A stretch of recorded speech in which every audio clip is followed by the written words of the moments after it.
Good morning, good afternoon, good evening, good night, depending on what part of the world you're listening and watching from.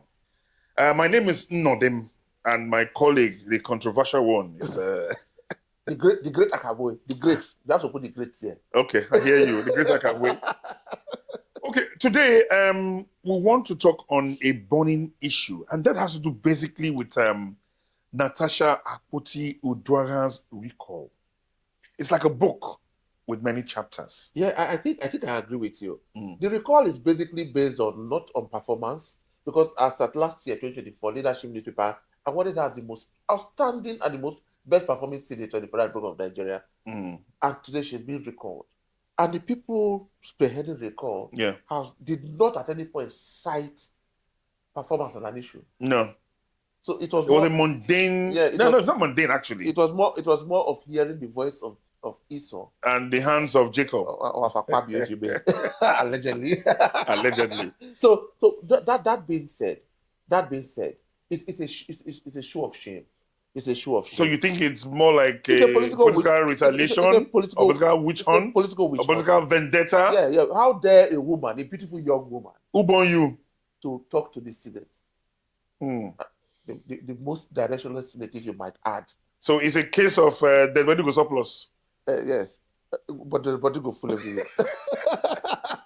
But jokes being said, this is a very serious issue because it's going to change the political landscape for women, for young people. I think those are the two. But even the three other women in the house do not seem to be backing her. These women have been bullied into submission. You think so? Yeah, Nigeria is a patriarchal society. We know that. And the truth is, but the two people that should be concerned on these particular issues are the women and the young people, because they are the endangered species in this case. Yeah. And Natasha represents both parties. Both of them, yeah. Both demography.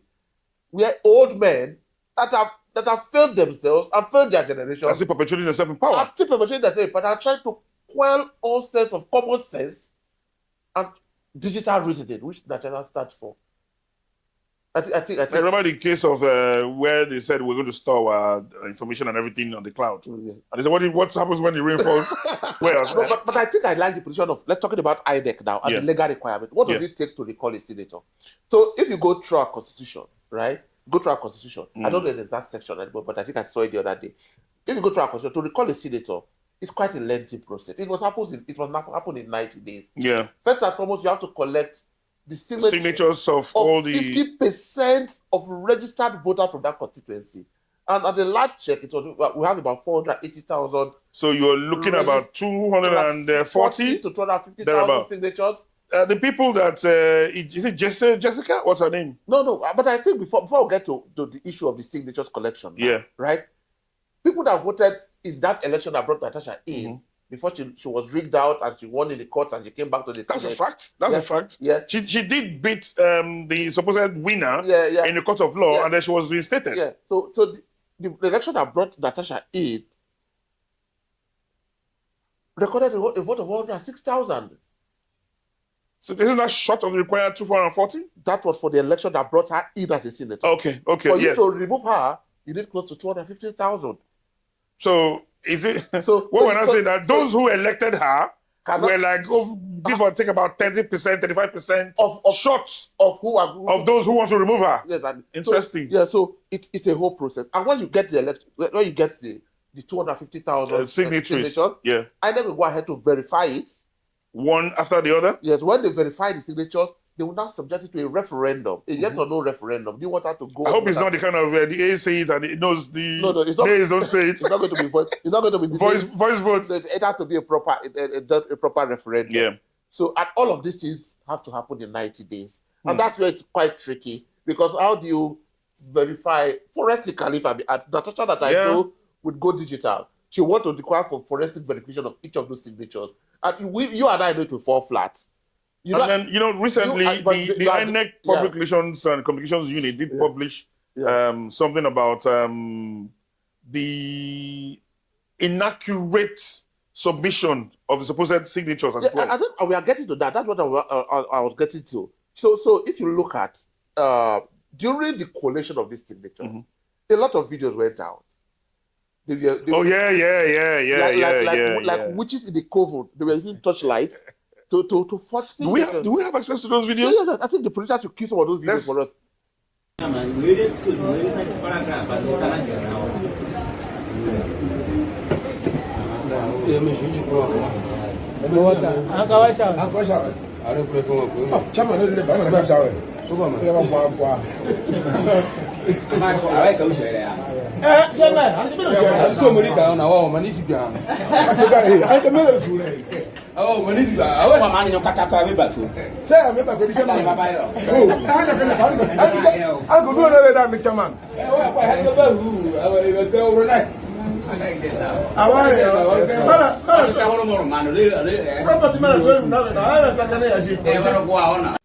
So you can see in 21st century, the world has gone digital, and some people behaving like bushmen of the Kalahari Desert are coming here. It's a case of why did you beat the boy? They say make I beat him. What did he do? I don't know. They just say make I beat the boy. So you can see, and you know the irony. Yeah. The lady leading this campaign, what's her name? Jessica, Jesse, whatever. Yeah. I heard she's a PhD holder. I think we have to subject her.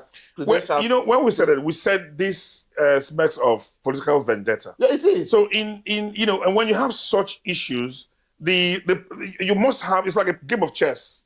In the game of chess, you must have pawns to be used by the bishops and the likes of them, so and the queens. It's quite unfortunate. So if she has decided to use her it's quite unfortunate when Ododo, an illiterate, a stark illiterate, will use a PhD holder as a pawn. But that's what it is. Isn't that what is happening in the country? I think it's sad. It's a sad one. Isn't that what is happening in the country? That's what is happening. Nigeria is a place where idiots are very sure, and the smart ones are not that sure. But anyway, in all of this thing, we have to look at the symbolism. What is symbolic about Natasha Akpoti-Uduaghan? And the seats. You know, it's about the seat. The seat. Or like I said, it's more than just the seat. It reminds me of the great American civil rights activist, Rosa Parks. Rosa Parks, yes. When she sat in a bus and they told her to give up her seat. The bus of segregation. Yeah. And Natasha is sitting in the Senate chamber and they told her to give. It is more than just the seat. The seat has a connotative meaning, just like you said. It's symbolic. It's symbolic. And then if you look at them toe to toe, you have Rosa Parks, you have Natasha Akpoti-Uduaghan. Two women. And you know, Akpoti in Yoruba means chair.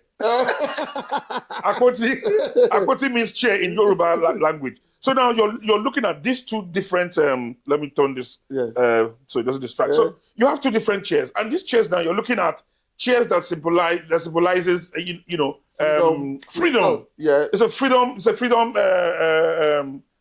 connotation. Yeah, it's talking about independence of the mind, independence of the system, the abolishment of dichotomy. But in this case, I think it symbolizes, because Nigeria is a very patriarchal society. Mm-hmm. It symbolizes the fight against misogyny. It symbolizes the fight against women empowerment. It symbolizes the fight against the patriarchal nature of the Nigerian society. The Nigerian Senate has shown itself. I think it's beyond the Senate, to be honest. And disgracefully so, especially that senator from Ebonyi, the man that was shouting at Obi's equity. That man deserves to be recalled and banished from where human beings are staying, because that was quite shameful.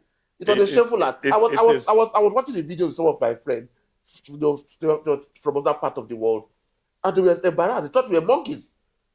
They thought we were animals because they can't believe. It didn't make sense. It doesn't make sense. It didn't make sense. And that will lead us to the last part of this statement: the Senate excesses. The Senate it needs to be curtailed. The Senate under Akpabio has shown to be like you said earlier. It seems to be the worst Senate ever assembled. Yes, since Nigeria, since 1914. I beg. It is. Yeah, because the Senate is intolerant. Akpabio talks with disrespect to senators. He almost wanted to bully Sireka Dixon during that voice vote. He disregards. He wanted to, or he actually did. You know, he tried because the job would not have it. So before we end this segment, right? I think we need to look at the excesses of the Akpabio administration. God's will led Senate. It has been a Senate of bullying. It has been a Senate of trying to trample on the rights of senators. It has been a Senate of misogyny, oppression of women in the Senate.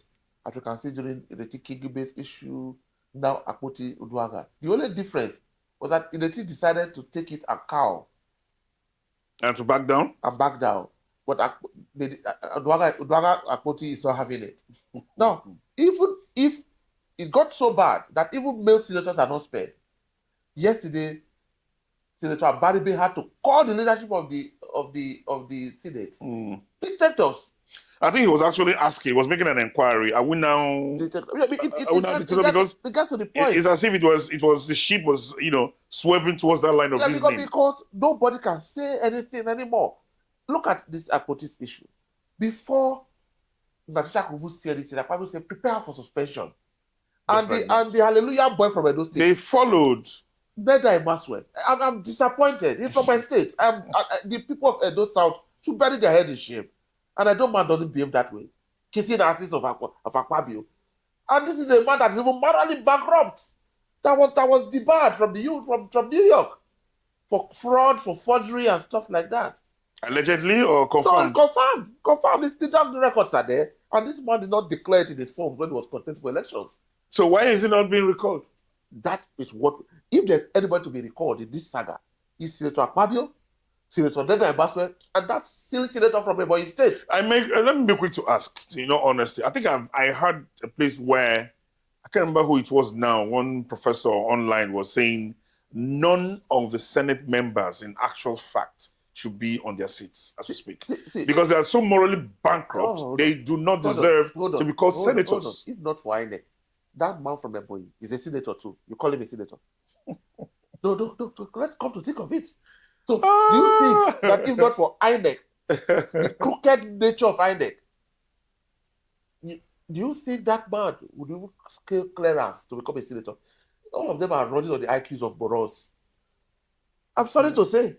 Because from what we have seen so far, from the conduct of the Senate, from sending prayers to their emails, from bribing senators, I can't remember his name now. One of the senators said that they got $5,000 for Salah. Salah has not even ended. So please, how much did your constituents get?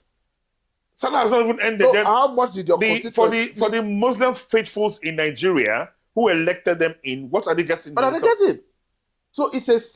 If one person is getting is the $5,000 now for you as an individual? For you as a senator, or is it for the better benefit of your constituents? That's why I said it is the excesses of the Akpabio-led Senate. Akpabio this is the style. Throw money around. Are we back to the days of Ghana must go? Throw money around, conscience but memories lost. That's like the Godfather. We must have a situation where we must begin to call public officers to account. We need to order call senators, House of Rep members, executive members, and the judiciary into account. It is a sad one. It is extremely sad, to be honest. Because sad. The way it is now, the average Nigerian now is working about, with some level of, disappointment and disenchantment. It's a whole. See, at the point, the Nigerian situation.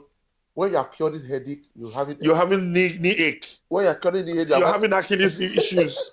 Once you're done with that, your elbow begins to ache. What I would as well just commit. So in wrapping up, I must urge all Nigerians.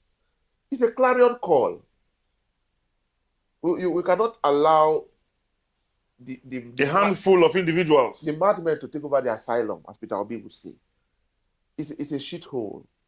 As allegedly said by Trump. Yeah, pardon my French. But that would be shit. It's sad. We have lost direction as a country.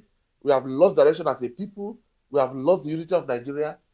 Some people will say, where did we get it wrong? How did we get it wrong? Yeah, in 2015, we elected a group of directionless individuals to take over government. Both of us are guilty of it. And it's a sad one that is a reality we have to live with. So for me, I must call on Nigerians to step up to the occasion. This is not a time of folding your hands and playing ethno-religious politics. This is a time to call our representatives, to call our elected officials to questions, to be accountable for what they do, for what they say, and how they act in the public domain. What do you have to say on final word? Well, as it is now, following the steps of our dear President Bola Ahmed Tinubu, I would say this is a state of emergency that should be declared on the mentality of the average Nigerian. A state of emergency with regards to political consciousness. Yeah, I think so. State of emergency as regards to all manner of harassments and dictatorial attributes and antecedents, not just from the Senate, but from the average. A few days back, we saw a bunch of Air Force officials, in a commando-like style, go to the power office, electric distribution center in Ikeja to ransack and literally torture and beat staff for taking off their lights or cutting off the power supply for allegedly not paying their bills. The things that happen in Nigeria are things that happen elsewhere. You begin to question if we are sane. But I know that we are sane. Okay? And it's on this note that we want to bid you good night. Again, my name is Nodim, and this is Akawi. Be politically awake, be politically astute, be aware of your environment, be aware of your surrounding, be aware of what is going around you. Because it doesn't matter, like the Yorubas will say, how long it takes a stammerer to call his father's name. He will definitely call that name. I think for me it's good night from here, and have a restful sleep. Good night.